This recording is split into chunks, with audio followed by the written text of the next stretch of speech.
في هذا الفيديو غندوي لك على واحد الحاجه اللي كيديروها الناس كاملين واللي هي السبب اللي مخليهم ما عمرهم كيتطوروا وما عمرهم غيزيدوا لقدام في اي حاجه داروها، ما عمرهم ما يطفروا بهذا المعنى. هذا الغلط اللي كلشي كيديروا ولكن حتى شي واحد ما رد ليه البال. فاليوم غنشرح لك شنو هو هذا الغلط، غندوي داكشي بالتفاصيل. اذا كنتي باغي تعرف ما تنساش دير معك واحد اللايك وابونا، حيت انا متاكد بلي جايين واحد الفيديوهات اللي مزيانين بزاف وتا هاد الفيديو راك غتستمتع به. اذا يلا نبداو. باقي ما عارفش السبب اللي مخليك على انك ما كتنجح حتى في شي حاجه؟ اي حاجه درتيها اخويا ما كتطفروش فيها، تقول واخويا انا ما عنديش الزهر، انا ما عنديش كذا. الله راه ماشي ما عندكش الزهر، ولكن كدير واحد الحاجه هي اللي كتخليك ما عمرك تطفرو في شي دومين، ما عمرك تطفرو في شي حاجه درتيها. عرفتي شنو هي حنا كنقزو من حاجه لحاجه. غتقول لي كيفاش؟ بمثال بسيط، انت كتعلم اخويا مثلا بيانو، بغيتي تتعلم بيانو، فبديتي النهار الاول كتعلم في البيانو، بديتي كتعلم بيانو النهار الاول، النهار الثاني، النهار الثالث، بديتي شويه كذا، النهار الرابع كاع ما بنتلكش نتيجه، بنتي بالك داك البيانو صعيب، كتشوف فيه تقول واه شحال فيه ديال البوطون، واه شحال فيه ديال كذا، صافي وانت تسمع مشى البيانو، بالك كتمشي تقول شوف انا غنمشي للجيتار، شوف الجيتار راه ساهل، البيانو فيه شحال من كورد، الجيتار يلاه فيه 6 ديال لي كورد، ساهل على انني نتعلم الجيتار. كتمشي للجيتار كتشري جيتار كذا، كتبدا كتعلم، عاوتاني حتى هو كيبان لك صعيب كذا، الله خويا لا صعيب، ويلي الجيتار حتى هو صعيب. عرفتي علاش بان لك صعيب؟ راه ما دوزتيش فيه واحد الوقت اللي كبير، حيت كيف ما قلت في الفيديوهات اللي فاتوا وكيف ما غنقول في هذا الفيديو، هو اننا تعودنا على اننا خصنا نشوفوا النتيجه في اقل وقت ممكن. فانت فاش كتبدا واحد الحاجه وما كتبانلكش فيها النتيجه في واحد الوقت اللي انت باغي، بطبيعه الحال كيكون واحد الوقت اللي وجيز بزاف، فاش كدير كتنقص لواحد الحاجه اخرى، وديك الحاجه اخرى عاوتاني كيطرالك فيها نفس البلان، كدوز واحد المده ما كتبانلكش النتيجه، كتنقص لواحد الحاجه اخرى، وهكاك غادي. بيانو الجيتار، من الجيتار للباتري، من الباتري كدوز على الالات الموسيقيه كاملين، كتلقى راسك بلا ضيعتي واحد الوقت اللي كبير وكبير بزاف، ربما سنه وانت كتنقز ما بيناتهم وما تعلمتي حتى شي آلة موسيقيه.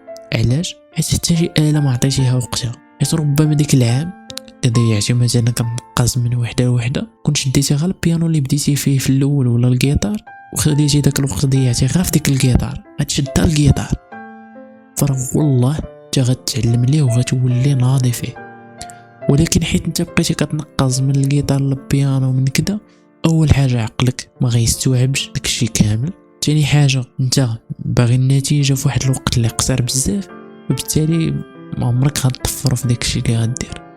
فهاد المثال ديال الآلات الموسيقيه طبقوه على اي حاجه في حياتك، سواء في قرايه، فكتلقى مثلا كاين مثلا اللي كيدير عنده غلا مثلا على لافاك، ولا كتلقى مثلا بادي مثلا داير القانون ولا داير اي برونش في لافاك، كيقرا فيه عام مثلا ولا عامين، كيبان ليه داكشي صعيب، كينقص كيبدل عاوتاني وكيدير برونش اخر، كيدير عاوتاني داك البرونش ما كيبان ليش مزيان، كيولي ينقص البرونش اخر، كيبقى كينقص، وقته دايز وحتى شي حاجه ما مستافدها، والناس اللي بحالو راه شدوا ليسونس ديالهم مشاو دبروا على راسهم وباقي كينقص. فما عمرك تبقى تنقز من حاجه لحاجه، ديما فكر مزيان قبل ما تبدا شي حاجه، وفاش تبدا عرف راسك بلي ما كاينش واحد الطريق للرجوع، بحال غتدخل لواحد الكولوار اللي ما باينلكش النهايه ديالو، غتدخل ليه تفتح الباب وغتسد موراك الباب، فاش غتسد ديك الباب، ديك الباب ما عندكش السارود ديالها، غتبقى مسدوده. يعني في النظر ديالك اش غدير؟ واش غتحاول مع ديك الباب انك تفتحها، ولا غتزيد نيشان مع داك الكولوار راه تقدر تلقى الباب في الاخر ديال الكولوار؟ من طبيعه الحال ما غتبقاش تقاتل مع داك الباب باش تفتحها، غتزيد لقدام. عرفتي علاش ما بقيتيش غتقاتل معاه؟ حيت ديجا ما عندكش شي حل اخر، حيت بقيتي زايد لقدام، حيت ما عندكش كيفاش ترجع للور. فهكاك طبق في حياتك. فاخويا فاش تدخل شي حاجه غتدخل ليها، ولكن عارف راسك بلي ما غترجعش، تقاتل معاها، موت فيها، انت اختاريتيها، موت تقاتل، دير الجهد ديالك الكامل، ضيع فيها عام، عامين، 3 سنين، 4 سنين، المهم تقاتل فيها وعرف راسك راه غتنجح فيها من بعد.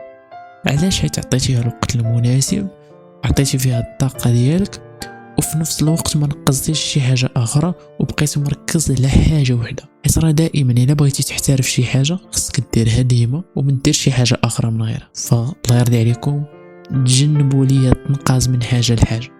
فدائما نفكروا مليون مره، كيف ما كنقولوا حنا في المغرب 100 تخميمه وتخميمه ولا ضربه بمقص. فخمم وخمم وخمم ياك، موراه عاد دخل الدومين اللي باغي تدخل ليه ولا اختار الحاجه اللي باغيها وكمل فيها. فإلا دخلتي للبحر راه خصك تعوم، راه هكاك غدير. فاش تدخل صافي عرف راسك تقاتل، فتقاتل طيح ونوض طيح ونوض طيح ونوض حتى غتوصل. حيت انا متاكد الا عطيتيها الوقت المناسب وما كنتيش من داك النوع ديال باغي النتيجه في واحد الوقت اللي قصير، فانا متاكد بلي غتوصل وبلي غدير اي حاجه باغيها في حياتك. فبعدوا عليا متقاز من حاجه لحاجه. الله يرضي عليكم. تلاقاو في فيديو جديد.